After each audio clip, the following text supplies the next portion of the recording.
Hello, everybody, and I am back from Spain. It was a long 2 weeks, and we got a lot to catch up. We're going to review this week 3, 4, and 5. And there's been a lot of movement. Some teams have even played 7 games since I've been gone. I'm here at my home office, just getting ready to get everything started. The rankings have moved out quite a bit, both in the individual rankings and the composite rankings. So let's get going. Let's go over everything that we missed in the next few weeks. And just as an FYI, we will be doing, or I will be doing in the upcoming weeks, the Who's In and Who's Out show.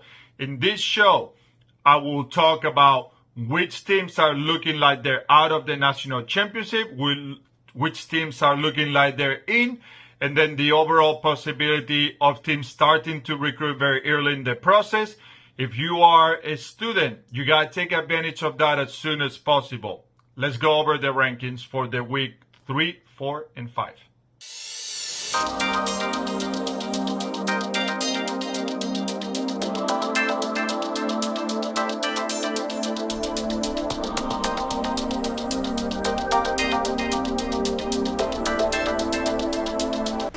Lots of movement in the Division 2.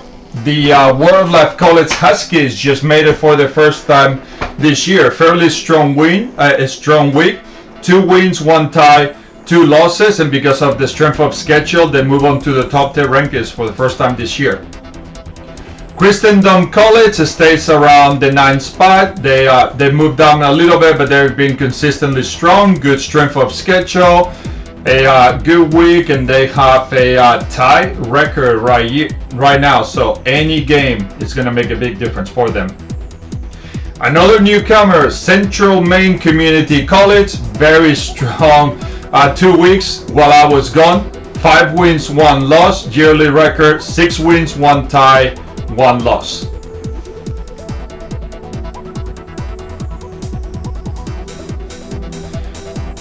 Central Penn moved down a little bit, but they have almost a perfect week. 3 wins, 1 tie, yearly record, extremely strong. Definitely a team that is competing for a national championship right now.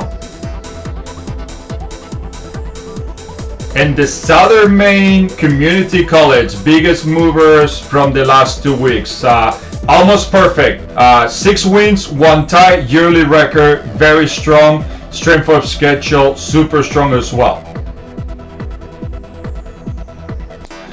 Penn State New Kensington, they had a very strong week. They played really strong opponents. They had fairly tough games. 3 wins, 1 tie, 2 losses, but the strength of schedule makes them the second highest strength of schedule in the Penn State Conference.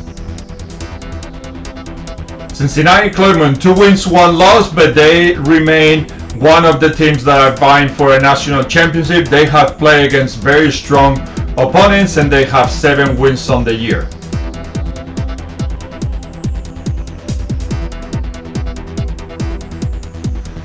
Brandywine, they had a national championship 2 years ago. They are right now the top Penn State Conference team. They're starting to play some more conference games, and right now they sit at the top. 4 wins, 1 tie, 2 losses the 2 weeks I was gone. And number 2, the biggest mover in the rankings, Berkeley College, the only team so far that has 10 wins. Excellent season so far. They have 1 loss since I was gone, but they're definitely looking to win a national championship this year, which they will have to beat Johnson and Wales, which they were in a perfect week, having lost so far this year, 9 wins, 2 ties, really looking strong so far this year.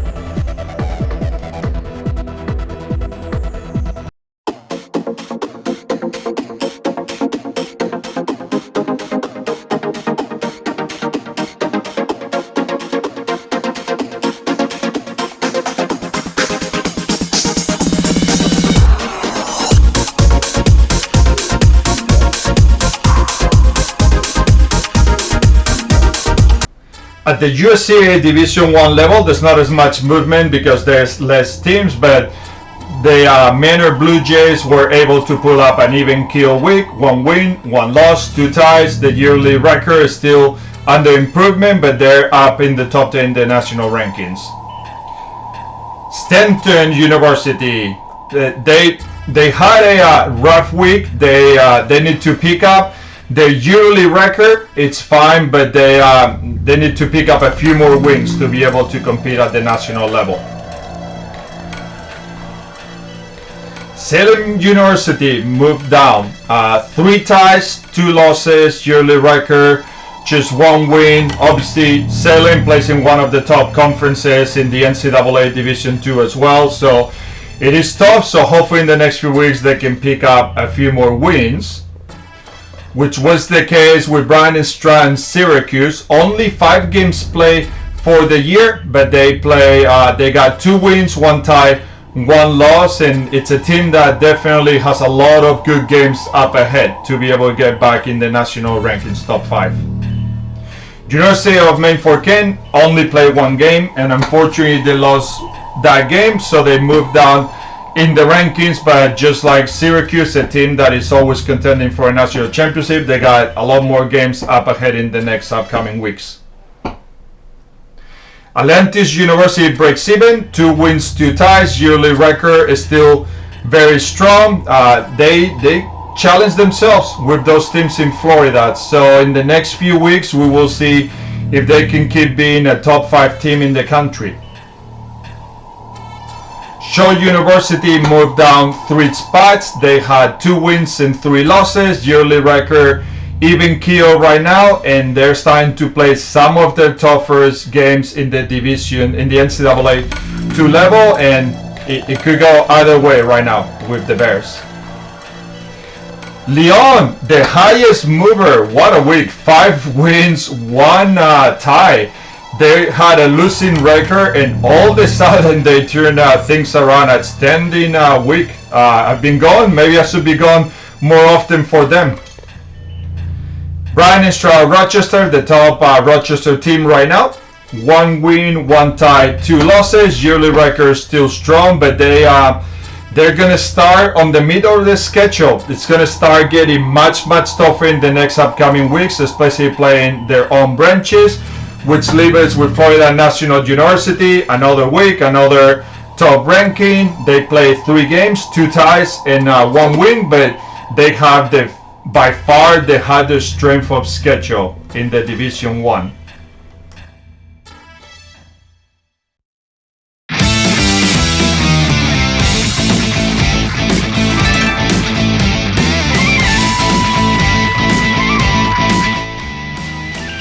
There were not much movement in the USCAA Division 1, but in the composite schedule, tons of movement. Johnson and Wales takes over the number 1 spot for the first time this year, that we didn't have Florida National University being at the top. We had another teams that made big moves. Berkeley College went up 6.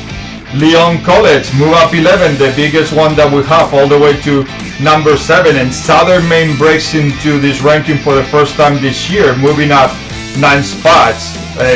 Lots of movement right here. This is the one that I love the best, seeing the Division 1s and Division 2 teams, how they compare on their strength of schedules. And if you can see, number 1, number 3, number 4, number 5, so 4 of the top 5 teams are USCAA Division 2. That tells you the level of play and how these teams push themselves to play the best competition. But it's been a great week. Can't wait to see what next week brings. Thank you, everybody. See ya.